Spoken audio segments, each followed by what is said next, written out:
Bhagyanagar police station येथे जप्त केलेल्या 19 मोटारसायकलसाठी लिलाव करण्यात आला आहे। या लिलावामध्ये 27 जणांनी सहभाग घेतला होता। या लिलावाला भाग्यनगर पोलिसांकडून 50,000 रुपयांपासून सुरुवात करण्यात आली।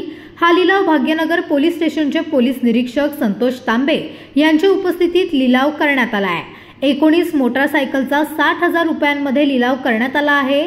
शेख खलील यांनी सर्वाधिक मोठी बोली 60,000ची लावली आहे। सर, 19 वाहनांचा लिलाव झाला, त्यामध्ये लास्टची बोली कितीची लावण्यात आली आणि ते 19 वाहने कितीमध्ये?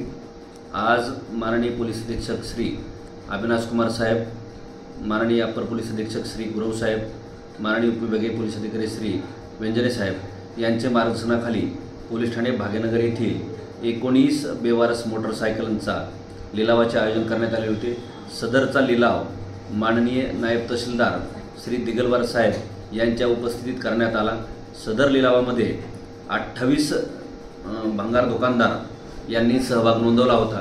त्यामध्ये बोली लावून टोकन क्रमांक 12 यांनी सदरची अंतिम बोली ही 60,000 रुपये लावलेली असल्याने माननीय तहसीलदार साहेब यांच्या उपस्थितीत सदरचा लिलाव 12 नंबर टोकन धारकास फायनल करण्यात आला व त्यांना ते देण्यात आलेला आहे।